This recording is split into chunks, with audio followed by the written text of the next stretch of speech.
The HSA health savings account can be a great tool for your retirement. It has some similarities with other retirement savings account, but some key differences. I'm going to share those and more coming up.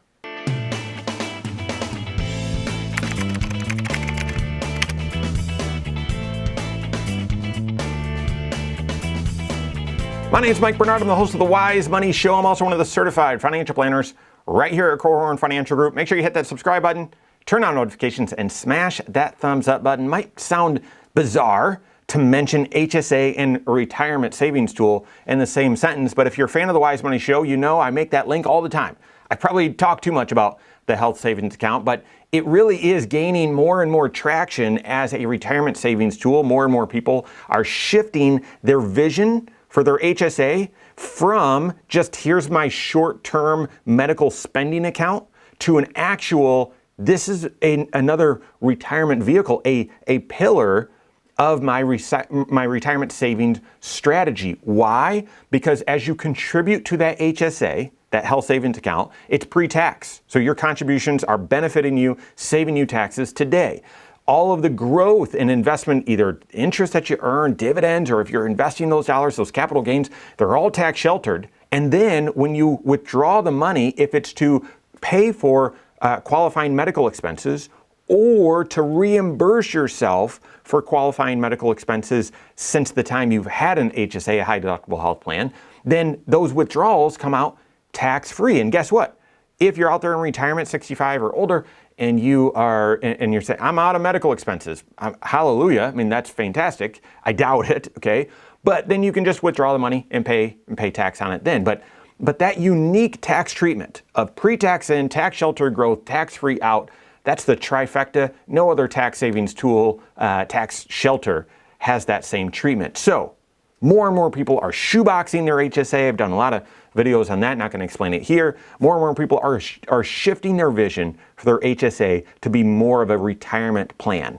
And like I said, it has many similarities of other traditional kind of retirement plans, 401ks, IRAs, those sorts of things.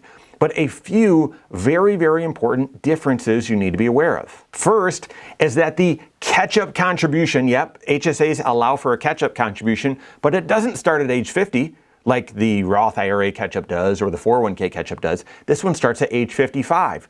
Why is there a difference?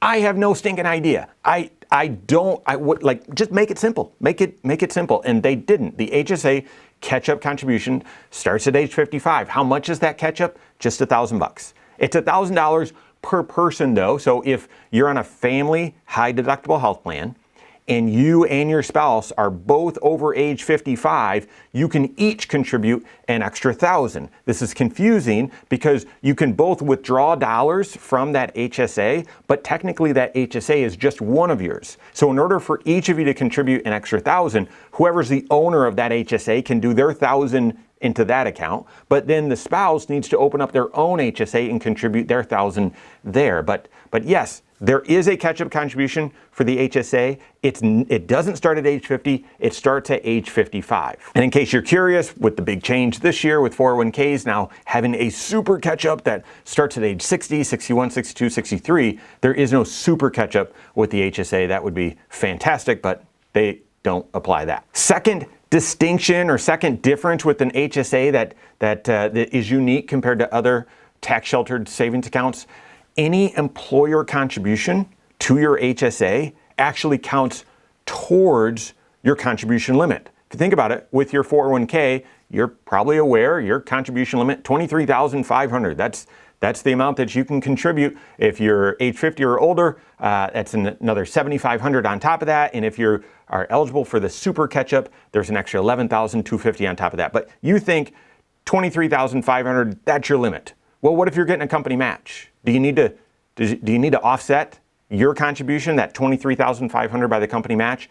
No. The company match does not crowd in on your contribution limit. There's a different contribution limit. It's $60,000, almost $70,000 that the company match applies towards. You don't need to worry about that one.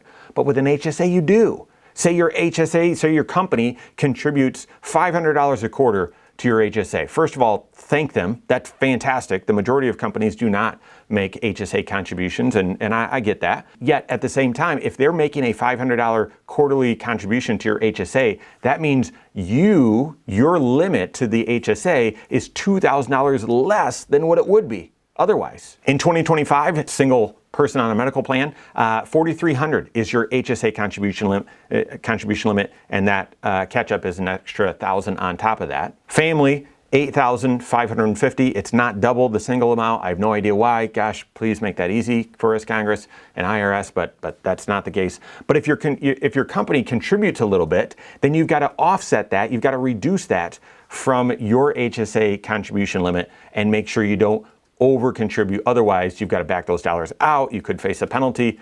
Want to avoid that, because second major difference is your employer contributions to an HSA count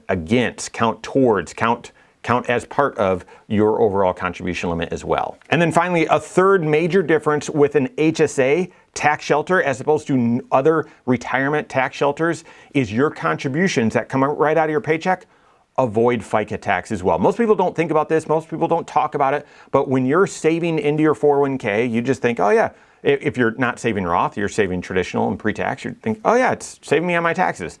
But being precise, that saves you federal taxes and state and local taxes. It does not save you FICA. It does not reduce the FICA tax that you pay, Social Security, Medicare, that 7.65%. An HSA contribution does, though. An HSA contribution does. It saves you federal taxes, state and local taxes, as well as FICA taxes, as long as your contribution to that HSA comes right out of your paycheck. You could make a contribution out of your pocket to your HSA. It'll save you Fed and state, but not FICA. So the unique thing with the HSA is if you save up out of your pocket, then those contributions will save you a little extra tax.